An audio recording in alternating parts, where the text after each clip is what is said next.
Good vibes, מהדורת יום חמישי, איזה כיף, תכף מתחיל לנו סוף שבוע, ותכף יש לנו בחירות בארצות הברית, ולצורך זה מתארח אצלנו בכבוד גדול קובי ברדה, מומחה לפוליטיקה אמריקאית. אתה לא מרשה לי לקרוא לך אמריקנולוג, אבל מה אכפת לי, זה תוכנית שלי, אני אעשה מה שאני רוצה. אין לי אזרחות אמריקאית. אמריקנולוג זה אחד שמכיר את הלוגיקה. אני יודע. אני יודע שאתה יודע, זה בסדר גמור. קודם כל תודה רבה שהגעת. בוא ספר לנו קצת רקע לגבי מאיפה, מה, מי, איך מגיעים בכלל להתעניין בארצות הברית, ולמה לא בסין למשל? קודם כל זאת שאלה טובה. וגם אגב, רק שתדע שבאופן, הייתי קורא לזה כמעט הזוי, למרות הקשרים המאוד עמוקים בין ישראל לארצות הברית, אין פה שום תוכנית לימודים שמלמדת למשל פוליטיקה אמריקאית. יש היסטוריה אמריקאית, אבל לא פוליטיקה אמריקאית, בניגוד אגב כן ללימודי האיחוד האירופי, או מזרח אסיה, או מזרחנות וכן הלאה. זה באמת א' מאוד מוזר שלא מלמדים את זה, אבל בקשר לסיפור שלי, אני מילד קטן, זוכר את עצמי, רואה את ה-West Wing, אתה יודע, כילד מעניין אותי לשבת ולראות את התוכנית הזאת, כל הנושא של פוליטיקה אמריקאית תמיד מאוד מאוד קסם לי, מאוד עניין אותי, ואני מתגלגל עם הנושא הזה כבר הרבה מאוד שנים, הספקתי לבקר בארצות הברית עשרות פעמים, ובתואר השני שלי כשהחלטתי שאני רוצה לעשות הסבה מקצועית, אז החלטתי שאני צריך ללמוד פוליטיקה אמריקאית, דרך תוכנית רודרמן ליהדות ארצות הברית, שם כתבתי בעצם תזה על הקמה של אייפאק, ועכשיו אני רושם את הדוקטורט שלי על השדולה האוונגליסטית, אז גם זה הלך קצת עקום, זאת אומרת, אני הולך ללמוד יהדות ארצות הברית בשביל להתעסק בפוליטיקה אמריקאית, כי פשוט אין את זה בישראל. זה מאוד מעניין, המעניין יותר זה כשדיברנו ממש לפני השידור, בשיחה המקדימה, דיברנו על העובדה שאתה מחכה שיפתחו שערי הביטוח, כדי שתוכל להגיע לארצות הברית ולהשלים את הדוקטורט שאתה עושה בימים אלה. אגב, מה הנושא של הדוקטורט? אני בודק את התזה הכללית בעולם המחקר, אומרת שבעצם השדולה האוונגליסטית היא תוצאה של אירועי ספטמבר 11, הפיצוץ הגדול, לא רק הפיצוץ המטוסים עצמו, יצר איזשהו מפץ של מלחמת דת, ובגלל זה האוונגליסטים החליטו יום אחד לקום ולהקים שדולה.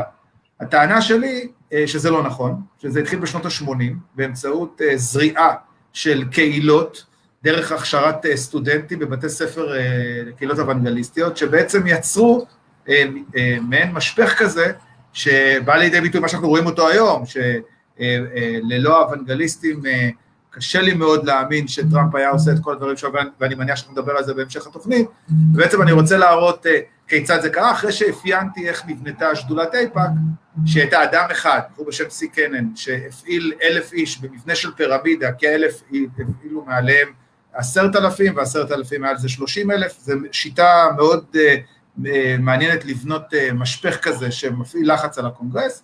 עכשיו אני עושה את אותו דבר, בשדולה האוונגליסטית איך היא נוצרה. זה בגדול הקונספט. דיברנו גם בשיחתנו, ממש בשיחת ההכנה, דיברנו על האוונגליסטים. אני לא בטוח שכל מדינת ישראל מבינה מה זה בדיוק האוונגליסטים. אם הייתי נותן לך 2-3 דקות להסביר מה זה בדיוק, לא השדולה, אלא מה זה בדיוק האוונגליסטים, ועוד משהו אחד, אני חייב שאתה תוריד טיפה את המצלמה, כי הפה שלך יושב בדיוק על הבאנר, זהו. אוקיי, בבקשה. בקריאת שפתיים, אין לנו את המתרגמת לשפת הסימנים.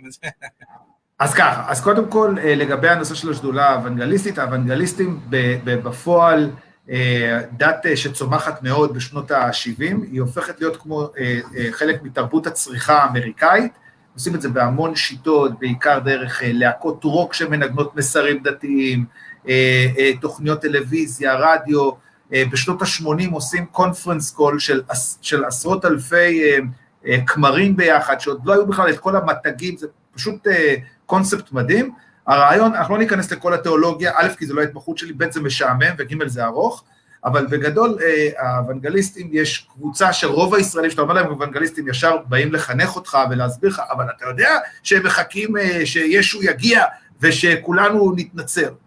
ואז אני תמיד מסביר לאותם אנשים שא', מדובר בסגמנט מסוים ולא גדול כל כך, זה פלג שנקרא הפלג הזה של האוונגליסטים נקרא דרבניסטים, על שם נלסון דרבי, בחור שפיתח את התיאולוגיה הזאת, שאומרת בגדול, כן, שאנחנו מחכים לבואו של ישו לאחר שיהיה את הארמגדון, הארמגדון זה בעצם הקרב האחרון, הוא קרב שיערך לא רחוק מאיתנו במגידו, שם בעצם זה יקרה אחרי 7 שנים שהעם היהודי יסבול קשות, כ2/3 ממנו יוכחד, ואז במשך התקופה הזאת של 7 שנים האלה, הנשמות של אותם נוצרים מאמינים יתנתקו מהגוף, ובעצם ירחפו ויחכו להגעה של ישו, ישו יגיע, יושיע באותו קרב אחרון, את אותם 1/3 עם יהודי שנשאר, סוף סוף נפקח כולנו את עינינו, נראה שישו היה כל השנים באמת האיש האמיתי שלא חיכינו, the second coming, ההגעה השנייה של ישו, ואז הוא יבנה לו את בית המקדש השלישי בירושלים. עכשיו, כל הסיפור הזה נורא מצחיק, כי מי שהתחיל את הקשר זה בגין, ושאלו את בגין, אמרו לו, אדון מנחם, בוא תספר לנו, איך אתה מסתדר עם מה שבעצם האוונגליסטים האלה רוצים לעשות זה? אז למנחם, שהיה ריאליסט מאוד מאוד גדול, אמר את דבר הבא, אמר, תראה, כשיגיע ישו, אני אשאל אותו, תגיד אדוני, אתה היית פה כבר פעם? אם הוא יגיד כן, אני אאמין, אני מבטיח להתנצר ולהיות, אם לא, אז כנראה שזה יהיה ישו בצורה חדשה. זה בעצם בקליפת אגוז מספר לך, באמת, אתה יודע, הרי אנחנו פה נמצאים בעולם של מה שנקרא פוליטיקה ריאליסטית, בונים בתוך הסיפור הזה שנקרא ישראל, איך אנחנו בונים קואליציות. עכשיו, קואליציות יכול להיות יהודים, יכול להיות אוונגליסטים, יכול להיות נאו-קונסרבטיבים שרואים בישראל כמחיצה בפני התפשטות האסלאם באזור, או התפשטות הסובייטים באזור לפני 20-30 שנה, לא משנה, הטענה שלי, וזה מה שאני כחוקר מנסה לבדוק, זה איך הבריתות האלה, קודם כל איך הן נוצרות, ואחרי שהן נוצר, איך בעצם מצליחות להשפיע פיזית על הקונגרס, בחקיקה, בהעברת סיוע, בהעברת נשק מתקדם וכן הלאה. נשמע קצת כמו סנטולוגיה או משהו בסגנון הזה, מין איזה משהו פופולרי, דיברת דרך להקות רוק, דברים כאלה, אני טועה בהרבה בהבחנה הזאת? היא תרבות צריכה. הדת האוונגליסטית היא תרבות שקודם כל בן אדם צריך לעבור בעצמו גאולה מחדש. תיאורטית אתה לא יכול להיוולד כאוונגליסט, אתה צריך לראות את האור מחדש, זאת אומרת, אתה צריך לעבור תהליך. עכשיו, כדי שהתהליך הזה יקרה, בין היתר, זה אגב מה שאני עושה בדוקטורט שלי, אני בודק איך אותם אנשים סיימו באוניברסיטה שנקראת ליברטי יוניברסיטי, אוקיי? ואיך הם נסעו, יש מגמה שנקראת church planting. מה זה church planting? אם תרצה שתילה או זריעה של כנסיות, הבחור סיים שם את המגמה, נוסע להרים שלו בוויסקונסין, באינדיאנה, בווירג'יניה, לא משנה מה, קונה איזה אסם $20,000, ופותח קהילה. בהתחלה הוא לבד שם.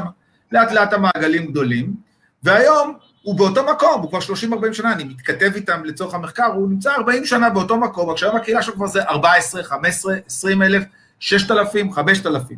עכשיו, אותה קהילה, שהופכת להיות קהילה מאמינה, אחד מהאלמנטים הכי משמעותיים, זה גם השאלונים שאני שואל כדי להבין, אחד הנושאים הכי מאחדים אותם, זה האהבה שלהם לישראל. למה אהבה לישראל? וזה אותם 80% שהם לא הדרבניסטים, כי הם מפרשים את התנ"ך ככתבו וכלשונו, ויש, אם אתה תברך את ישראל, אתה תהיה מבורך, מאוד פשוט, ולכן מה שהם מתעסקים ביום יום שלהם, זה לברך את עם ישראל, אם נצליח לברך את עם ישראל, אז גם אנחנו נבורך, מה יותר פשוט מזה, ולכן זה אחד מהאלמנטים הכי משמעותיים, בוא נגיד בטופ 5-6 נושאים שלהם, כשהם באים לייצר אג'נדה.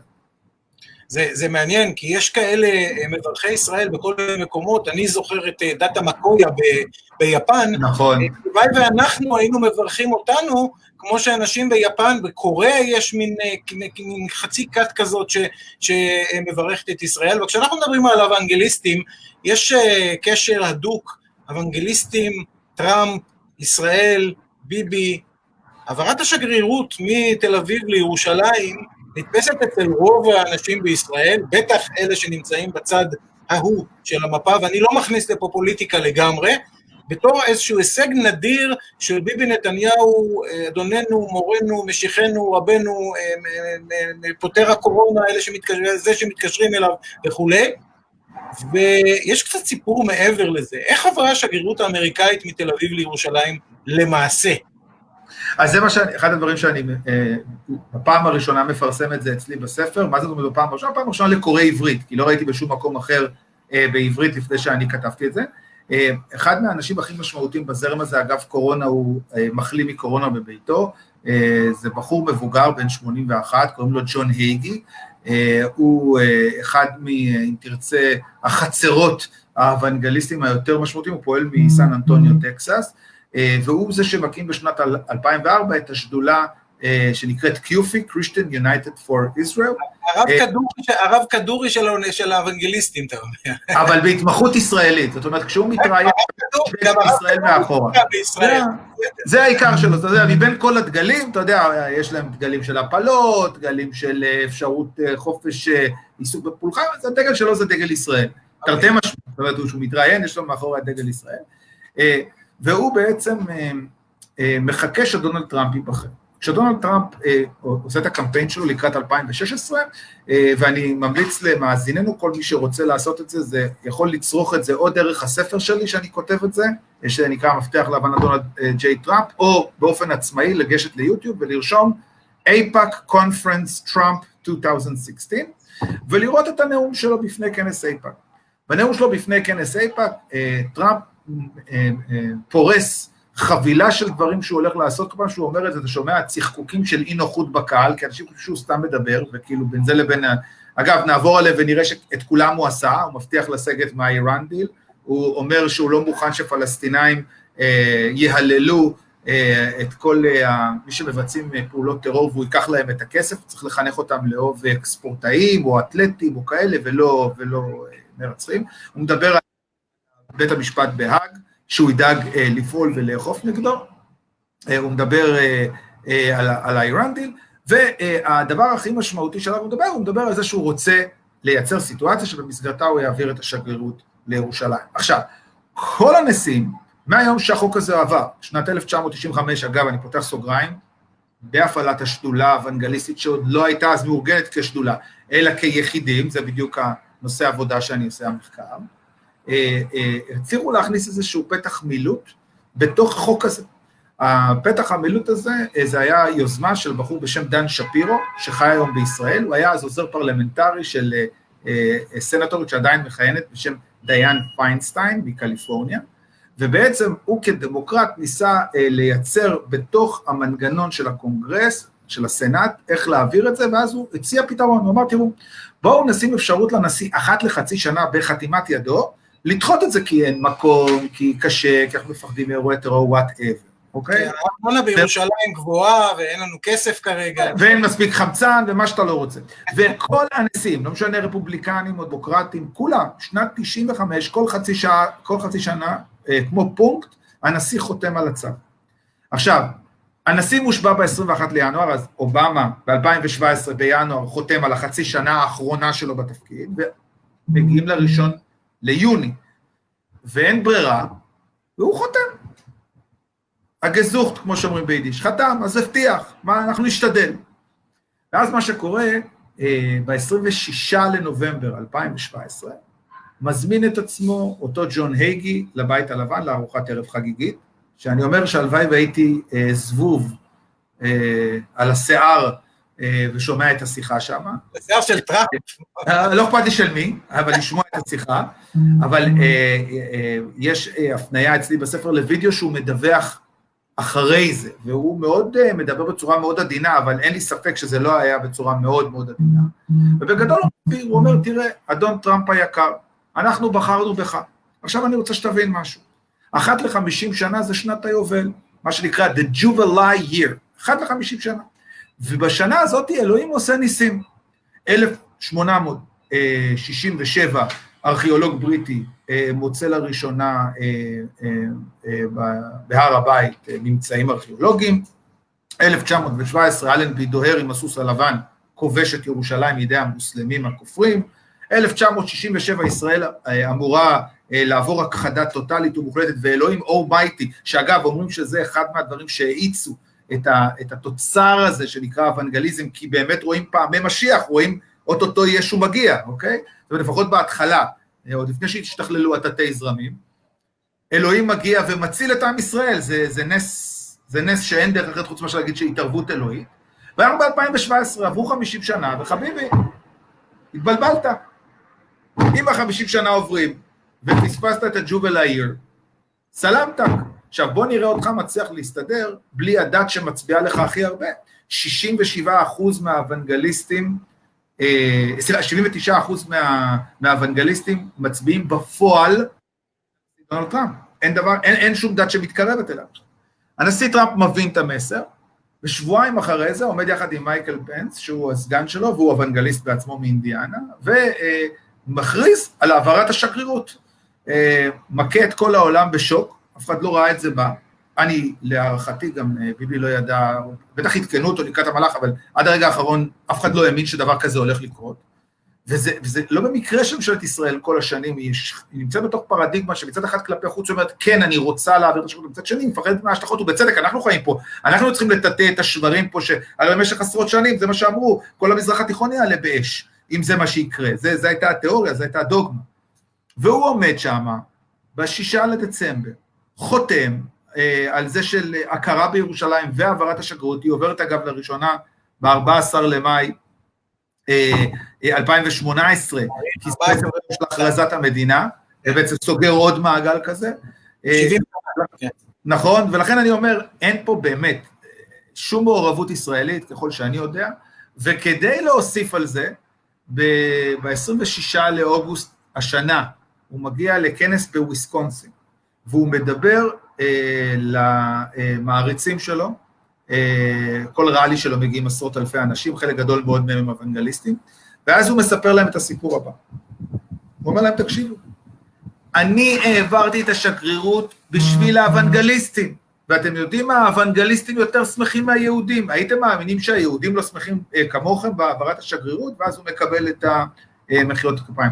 זה 3 שנים אחרי בעצם סגר לי את מה שאני ידעתי, זאת אומרת, זה העדות שלו, היה את העדות של הייגי, שמופיעה אצלי בספר שהוא הקליט, יש את העדות שלו, ויש לנו את העברת השגרירות בפועל, אז היום אני יכול באמת להגיד בצורה, ברמת ביטחון מקסימלית, שהסיבה שבגללה השגרירות עברה היא מתוך מטרות פנים, לקדם את הקשר שלו עם הקהילה האוונגליסטית.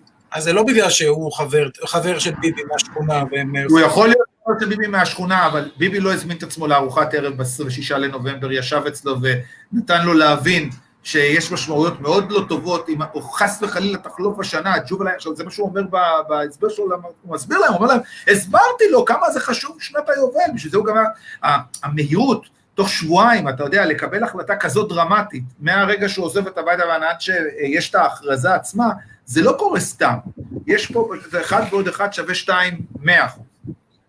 זה מעניין מאוד איך טראמפ, באחד המשפטים המאוד מאוד בוטים שלו, שהוא אמר, אם אני יורד עכשיו למטה לסדרה החמישית, ויורה ב3 בני אדם, אני לא מאבד כל אחד.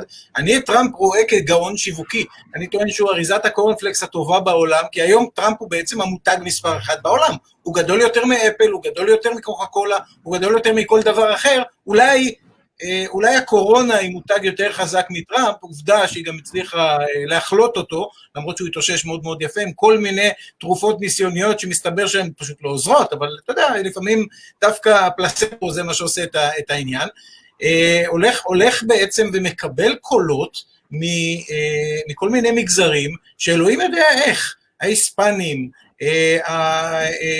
אבל מספרים נמוכים יותר, צריך להבין, אבל אתה שואל את עצמך, איך אישה מצביעה לדונלד טראמפ? אולי גדול השוביניסטים, או יותר נכון, איך הומוסקסואל מצביע לדונלד טראמפ? כי הרי אנחנו יודעים שהוא הומופוב, לא? אז יפה, אז תשמע, קודם כל כמה דברים, בוא נתחיל דווקא מהמשפט האחרון שלך, משפט האהוב עליי והחביב עליי. יש סקר שהתפרסם במגזין. זה שלא אני אהוב עליך וחביב עליך. לא, זה נושא שאני אוהב פשוט להתעמת איתו. באמת, אתה יודע, הדת נותנת, או הדת אומרת, שטראמפ הוא מיזוגן, שונא נשים ושונא את קהילת הלהט"ב. קודם כל הדבר שאני יכול לספר לך ידהים אותך, אני אפילו לא סיפרתי לך אותו בשיחה המוקדמת שלנו, עשו לו מזמן סקר של 2,000 איש בעיתון של גייז, מסתבר שיותר מחצי מהגייז שהשתתפו באותו סקר, אתה יכול להגיד לי שעשו הנדסה, הכניסו אנשים שזה, הכל יכול להיות, זה לא סקר מדעי מתוקף, אלא סקר של מגזין גייז, שפנה לאנשים, עשה שאלון, למי אתה יכול להצביע, מעל 50-54% אמרו שבצביעות טראמפ. זה עד עכשיו מה שהיה עכשיו, אני רוצה שתדע, רוב הציבור לא יודע את זה, שלמשל דונלד טראמפ בשנת 88, את הרווחים שלו מהמעגל החלקה על הקרח שהוא עשה, הוא תרם אותו לחקר נושא האיידס בגברים, מרפאות, זה בניו יורק עצמה. אז עכשיו, אין ספק שהליבה של הקהל שלו לא נמצא בקהלים שאתה דיברת. אוקיי? השחורים למשל הצביעו לו רק 8%, מספר מאוד מאוד נמוך. היהודים הצביעו לו 22%, גם מספרים נמוכים. הלטינוס... וזה למרות, ועולה פה בפייסבוק, עולה בהערות שלנו, עולה סברה, שהוא עושה ועשה לטובת מדינת ישראל, והוא לטובת היהודים, ואתה אומר באופן מפתיע, שמשהו, אמרת 24% מהיהודים מצביעים, רק 24%.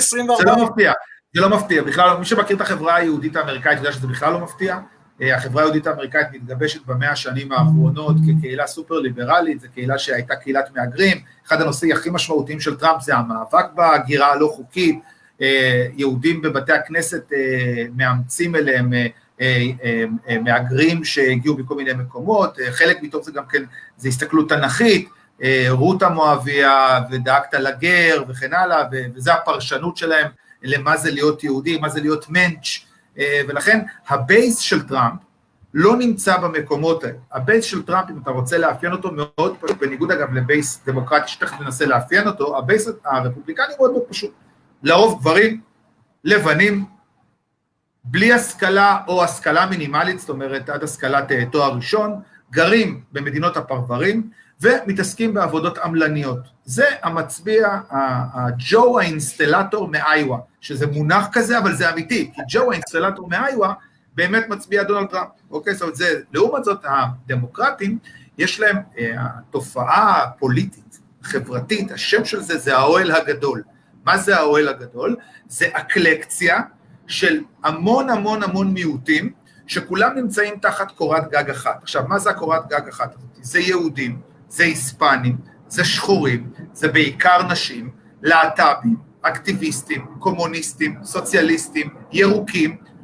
אם תנסה להגיד, בוא תאפיין לי את המצביע הדמוקרטי, אני לא אצליח. יהיה לי בלתי אפשרי, ראית איך מהר אפיינתי לך את ג'ו הרפובליקני, וכמה אני לא מצליח לעשות את זה אצל הדמוקרטים, זה אקלקציה. ולכן, מה שדונלד טראמפ עושה בקדנציה הזאת, מעבר לזה שהוא, הנרי קיסינג'ר בשעתו אמר, לממשלת ישראל אין מדיניות חוץ, יש לה רק מדיניות פנים. בבואה כאילו להתנהל בחוץ, הכל מה קורה עם החרדים, עם הזה, עם הזה. לקח את זה, תכפיל פי מיליון, זה דונלד טראמפ. דונלד טראמפ אין לו מדיניות חוץ. אם דונלד טראמפ מתעסק עם מדינה מסוימת, תחפש למה זה קשור למדיניות הפנים שלו. אם הוא מתעסק עם ישראל, קשור לאוונגליסטים. אם הוא מתעסק עם מקסיקו, זה קשור למישיגן, כי המכוניות עברו למישיגן. אם הוא מתעסק עם הקנדים, זה בגלל וויסקונסין, כי הם שמים מכס של 270% על החלב, על מוצרי הדרי שלהם, ואם הוא מתעסק עם סין, זה בגלל פנסילבניה, שהם מציפים את הברזל שלהם בזאת. זאת אומרת, אין דבר כזה, התעסקות ביחסי חוץ של דונלד טראמפ, בלי התבוננות כלפי פנים. זה כאילו זה. אם אנחנו עושים את כל אלה בצד, אנחנו רואים שלקהילות, ופה אגב זה מפתח מאוד מאוד חשוב, שאני הייתי רוצה שאנשים ייקחו את זה כטוקן, לעוד 10 ימים לבדוק האם מה שאמרתי זה שטויות מטורללות לחלוטין, או יכול להיות שהם שמעו משהו שהם לא שמעו מפרשנים אחרים. הבחירות האלה יושפעו קודם כל ולפני הכל, על היכולת של טראמפ להוציא את הבייס שלו החוצה. יש לדונלד טראמפ בייס שלאסד האב לא היה. אוקיי? בקרב הבייס שלו 94% תומכים בו. אין דבר כזה, לא היה, הכי קרוב שמתקרב אליו בהיסטוריה האמריקאית, זה אייזנהאואר עם 87%, אבל באותה נשימה הוא מחזיק את השיא השלילי ביותר, לא היה מעולם לנשיא שיעורי תמיכה כל כך נמוכים בצד השני, שזה בצד הדמוקרטי, שזה 5% בלבד, כאשר מצביע האמצע נעים איפשהו בין 32 ל-39%. עכשיו, מה המטרה של טראמפ? איך הוא רוצה לנצח? הוא רוצה להגיע לאחוזי הצבעה נמוכים. הבחירות הקודמות היו 57% הצבעה, אם הוא יצליח לשמור על ההישג המכובד הזה של 57%, הוא כנראה יצליח לנצח. אם פתאום... אני רוצה לעצור אותך, כי עם הדבר הזה אני רוצה דווקא שנסיים, וזה ייקח עוד כמה דקות. בהסתכלות שלי, כשאני מסתכל ואני חוקר אמריקאי הרבה יותר קטן ממך, אפילו לא תלמיד שלך, אחד הדברים המאוד מרשימים שהיה לאובמה, זה הצ'ארם הזה, האפשרות שלו לקחת, אני זוכר, וגם בסדנאות ובמיינדסט וכו', מעביר בתור משהו יוצא דופן, את הקרקיז ספיץ' שלו, שהוא דיבר על להוציא את הרכב האמריקאי מתוך הבוץ, והוא מתאר, אחד באמת המשפטים המבריקים ביותר שלו כסטורי טלר של אובמה, היה בין הבחירות הראשונות לשניות, היה להגיד, כשאנחנו יושבים ברכב אמריקאי, אז אתם תחליטו אם אתם רוצים לשים את הגיר על D, או על R, או על Drive, או על Reverse. ואומר, Democrats או Republicans. יש לי הרגשה שטראמפ מאוד מאוד משווק את הבחירות, את עצמו, ולכן נשאלת השאלה, האם בכלל אפשר להשפיע על דבר כזה באמצעים חיצוניים, מה שמוביל אותנו לשאלה, האם הרוסים קנו או לא קנו? האם הם מתכוונים לקנות או לא מתכוונים לקנות את הבחירות הקרובות בארצות הברית? תראה, הסיפור הזה של הקניות של הרוסים, כל פעם מצחיק אותי מחדש. אני אסביר גם למה. בארצות הברית יש מעל 3,200 מחוזות, 3,200 ומשהו, לא זוכר את מספר מדויק כרגע. כל אחד מהמחוזות יש לו חוקים משלו, וצורת התנהלות שונה, וקומישן שונה, ולנצח דבר כזה זה דבר שהוא בלתי אפשרי. אני רוצה לשאול אותך שאלה, דורון. הבחירות בארצות הברית הקודמות עלו בסביבות $1.5 מיליארד. בערך, זה מה שהמועמדים השקיעו. אני אשמח לחוות דעתך מלומדה, כמה אתה חושב, כשמגיע מנכ"ל גוגל, לשימוע בקונגרס. עכשיו אני מדגיש שימוע, כי שימוע צריך להבין שאם אתה משקר בשימוע, אתה הולך לכלא, אוקיי? זה אחת הסיבות שבגללם רוברט סטון, המקורב של טראמפ הלך, בגלל שהוא שיקר בשימוע, זה עד 5 שנים בכלא. כמה בשימוע מספר מנכ"ל גוגל שהוא הצליח לחשוף השקעה רוסית בקידום מסרים לבחירות? אתה תזרוק מספר. אתה שואל כמה, בהשקעות רוסיות בגוגל, כדי להשפיע... כמה השקיע, כדי לגנוב את הבחירות, זכור, לגנוב סלש להשפיע על הבחירות, עם המועמדים מעל $1.5 מיליארד. כמה? אנחנו מדברים על למעלה מכפליים, אם לא הרבה יותר מזה. 3 מיליארד. אנחנו מדברים על למעלה מכפליים, 3, 4, 5, 10 מיליארד דולר, כדי בעצם to control ארצות הברית, זה אוקיי, ומה תעשה אם אני אגיד לך שההשקעה המקסימלית של גוגל עומדת על הסכום הפנומנלי של $4,800? שזאת העדות שנתן מנכ"ל גוגל בקונגרס האמריקאי, שחשף את עצמו במידה והוא משקר ל5 שנים בכלא. אני רוצה שתבין, נוצר נרטיב עם תיבת תהודה מטורפת, שאני חושב שהרוסים בעצמם מתפוצצים מצחוק ולא מאמינים. הרי עוד דבר, הרי כולנו מכירים, כולנו שמענו, אין אדם אחד בעולם שלא שמע על המסיבה שבה השתתף דונלד טראמפ, שבה יצואניות עשו לו מקלחת זהב. יצאניות, לא יצואניות, יצואניות זה... נכון, יצואניות. גם אני שואל, גם יכול שזה באותה רמת מופרכות. כמה עיתון פנטהאוס מציע $1 מיליון למי שידליף את הקלטת באופן אנונימי לחלוטין, ישמור על זה, תנו לנו את הקלטת האמורה, תקבלו מאיתנו $1 מיליון. עד היום, אף אחד לא יצטרך להביא את הקלטת הזאת. אז אני רוצה שאתה תבין, יש סיפור שלם, שאני רואה שאנחנו כבר דיברנו לנו הזמן, לא אוכל לספר לך את כל הסיפור על העיוות שהיה, עם חוקר מיוחד, שעלה $30 מיליון, וניסו למצוא את אני אומר, חבר'ה, תרדו מהסיפור הזה, זה לא שאין ניסיונות לעשות מעורבות בחירות. הנה, למשל היום, סתם דוגמה, היום ה-FBI מפרסם שאיראן מתערבת בקרב בוחרים דמוקרטיים כדי שביידן ינצח. שאותי זה מצחיק. אתה לא יכול לשבת בטהרן ולתת איזשהו סאונד בייט מדויק שיגרום לאמריקאי לקרוא את זה, ולרוב זה גם בשגיאות כתיב, חוסר יכולת הבנה, מה הנושא, זה, וכאילו, וואו, קראתי את ה-SMS ששלחו לי, עכשיו אני הולך ואני, זה כל כך בוסרי, זה כל כך מיותר, זה כל כך מצחיק אותי. חבר'ה, יש תוצאות בחירות, טראמפ עשה גיימפליין מאוד מאוד יפה, בנה את הדרך שלו, שיחק את המשחק, אין ספק, אני אומר כאן, שיהיה ברור, חד וברור. גם היום, as we speak, למרות שהרפובליקנים הצליחו לצמצם בצורה משמעותית, כי יש יותר אנשים נרשמים למפלגה הרפובליקנית, כדי להיבחר בארצות הברית, אתה חייב להירשם למפלגה. זה לא כמו אצלנו משרד הפנים שולח הפתק הביתה, אתה מגיע מצביע יפה שלו. או רפובליקני, או דמוקרטי, או עצמאי, ואתה צריך לבקש להירשם מראש. גם היום, למרות שבשתי המדינות הכי משמעותיות בקמפיין, שזה פלורידה ופנסילבניה, נרשמו יותר 100,000 בחצי שנה האחרונה, מאז הפריימריז במרץ, 100,000 נרשמים יותר, עדיין ההבדלים הם פלוס 8% לדמוקרטים. אוקיי? אז יש יותר דמוקרטים, העניין הוא שהם לא יוצאים להצביע.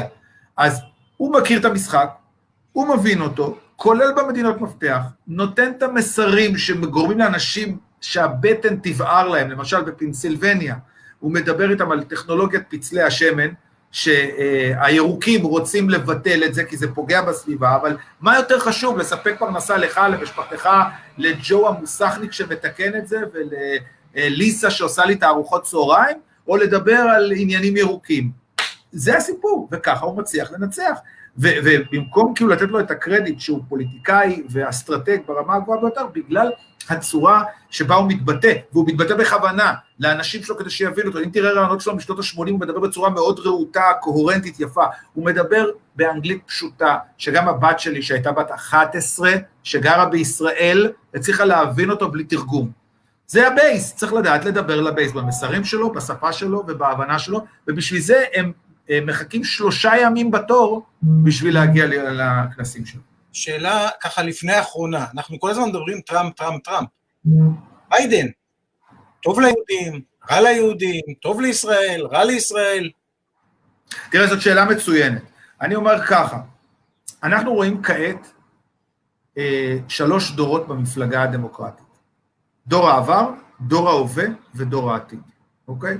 דור העבר זה הדור שליווה את יסוד מדינת ישראל, היא הייתה מפלגה יהודית כמובן, הנושא הישראלי היה by far הרבה יותר משמעותי לה, מאשר למפלגה הרפובליקנית. שמיר רבה לא מעט... אנחנו בנקודה חשובה, והטלפון אצלך מזמזם אוקיי, סליחה. והוא חווה מג'יימס בייקר שפיצים מאוד קשים על מה שהוא עשה. אז אני אומר, שוב פעם, המפלגה הדמוקרטית לאורך כל השנים, עד תקופת אובמה, ששם חל איזשהו מהפך יחסי, כל השנים הייתה מפלגת הבית של היהודים, והייתה מפלגה שהיה יותר חשוב לה, זוכרים את קלינטון, שלום חבר וכל האלה, אוקיי? אז זה דור העבר, הוא שייך לדור העבר. תיאורטית, אני לא מודאג ממנו, אני חושב שהנשיאות שלו תהיה לא כמו הנשיאות של טראמפ, אין בזה בכלל שום צל של ספק, אבל אם זה היה רק ג'ו ביידן, אני גוזר אותו, שם אותו בצד, ואני אומר הכל זה, אני פחות מוטרד. יש את דור הביניים.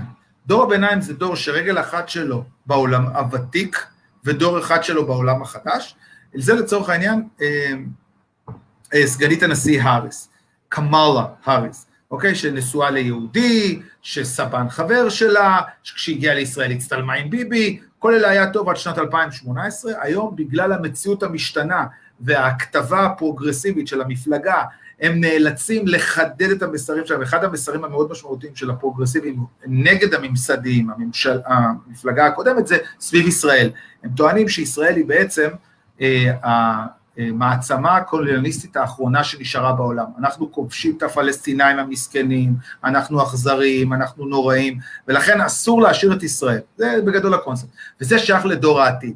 דור העתיד מיוצג על ידי גברת בשם אלכסנדריה אוקוזיו-קורטז, AOC, היא מגיעה מהעיר ניו יורק, היא בת 29, 30 כבר, לא סקרתי לאחרונה בתעודת זהות שלה, אבל היא הייתה, כשנבחרה היא הייתה הצעירה ביותר, הייתה בת 28, והיא, יש לה בעיות קשות מאוד עם העולם תוכן של ישראל, למעשה לפני שבוע, היא מבטלת השתתפות שלה בעצרת זיכרון שמארגנת תנועת שלום עכשיו אמריקה, לזכרו של יצחק רבין המנוח. תבין לאיפה זה הגיע, היא לא מוכנה להגיע לכבד טקס לזכרו של יצחק רבין, זיכרונו לברכה, שמארגנת תנועת שלום עכשיו האמריקאית. זה עד כמה הקוטב זז מאוד מאוד מאוד שמאלה, וקמאלה נאלצת עם רגל אחת להאזין למה שקורה עם הבייס הפרוגרסיבי הצעקני, ומצד שני עם המבוגרים, בעיקר היהודים המבוגרים וכן הלאה יותר ממוסדים.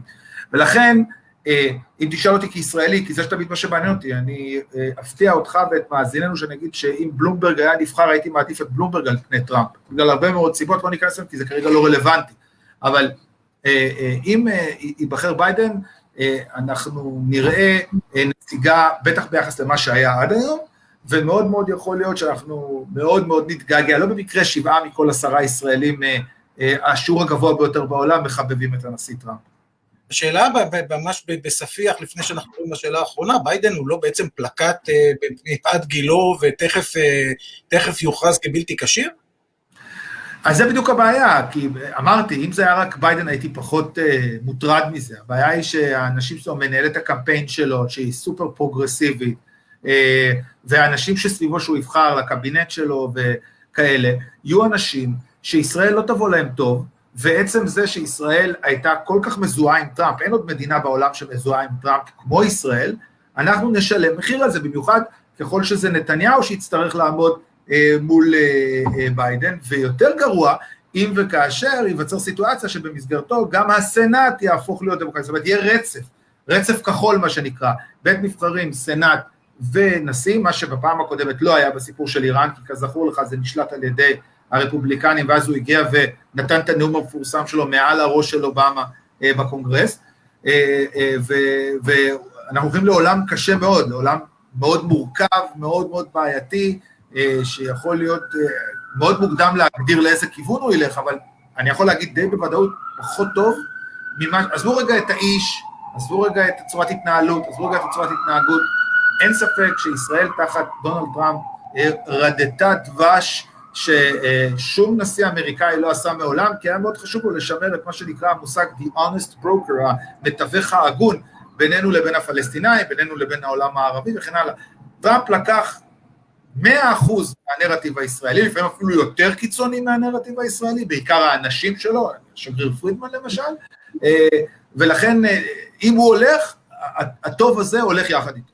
אז שאלת $1.5 מיליארד לסיכום, טראמפ או ביידן? בגדול יש 3 דפאות שבהם טראמפ יכול לנצח, אני אהיה פה קצת מקצועי לאנשים שמבינים את העניין. בואו יהיה קצר, כי אנחנו מתקרבים 40 דקות, וזה לא קרה, אנחנו רוצים שיצפו. אז אנחנו נעשה את זה קצר. בהנחה, והוא מנצח את המקומות שבהם הוא ניצח עד היום, קרי, גם פלורידה, גם צפון קרוליינה וגם אריזונה, נשאר לו בעצם 3 אפשרויות מהם בשביל לנצח. אחד זה לנצח את פנסילבניה, אני מאמין שזה לא יקרה, בגלל פסיקה של בית משפט העליון בפנסילבניה, לא ניכנס לכל הסיפור למה. האופציה השנייה שלו, שזה מה שאני מאמין שיקרה, זה לנצח את מדינת מישיגן, והאופציה השלישית שלו זה לנצח 2 מ3 המדינות הבאות, אחת זה וויסקונסין, שהוא כבר ניצח ב-2016, השנייה זה מיניסוטה, שם התחיל הסיפור עם ג'ורג' פלויד, שמאז 1972 דמוקרטית, אבל מאוד יכול להיות שתתהפך, והשלישית זה נבדה, שמאז שנת 2008 היא דמוקרטית, אם הוא מצליח להשיג 2 מתוך 3 האלה, גם הדרך הזאת מכשירה לו את נשיאות ארצות הברית, ולסיכום, ואני מוקלט, אני מעריך שהוא מנצח. אתה מעריך שטראמפ ינצח, זאת גם הערכה שלי, מתוך תחושות. קובי ברדה, אני לדעתי יכול לשבת ולדבר איתך עד יום הבחירות, זה אולטרה מעניין, בעיקר הפיקנטריות, ובפרומו כתבתי שכשאתה מדבר עם מנהל או ראש התוכנית ואמריקנולוג, כמו שאני קראתי לו, ודוקטורנט לארצות הברית, כאילו זה אמור להיות, וואלה, אתה בא לאיזשהו שיעור היסטוריה, היה מרתק וסופר מרתק. תודה. המטרה שלנו, המטרה שלי, כשנכנסתי לזה בעצם בתחילת הסגר, בגוד וייבס, זה ליצור סיטואציה שבה אנחנו מעבירים גוד וייבס לאנשים ממש כמו שם התוכנית הזאת, אני אתיימר לקרוא לה תוכנית פייסבוקית, ולתת תקווה, לתת מעוף, לתת כיוונים חיוביים לאנשים שיסתכלו ויראו קצת עניין, קצת דברים שונים, וכמו שאני אומר, אני עושה 3 דברים, אחד זה התוכנית הזאת 2 בשבוע, בהתחלה עשיתי אותה יום-יום, השנייה, זה יום-יום לעשות איזושהי פעילות ספורטיבית, והשלישית יום-יום ללמוד משהו, להיכנס לאנשהו, לכל זום, לכל דבר, יש היום אלפים כאלה, מה שאני קורא, אחד בשביל הקהילה, אחד בשביל הגוף, אחד בשביל הנשמה. קובי ברדה, אתה תישאר איתי גם אחרי שנתנתק, המון תודה, למדתי הרבה מאוד, שווה יותר מכל, ואפילו לא עלה לי כסף, איזה כיף. אנחנו נתראה פה ביום שני, עם סיפור מדהים, של מחזיק השיא העולמי, במרתון לקטועי גפיים, כיוון אחר לגמרי בכלל, תקווה, ספורטיביות ונחישות. תודה רבה קובי, ותודה רבה לכל מי שצפה בנו, שבת שלום.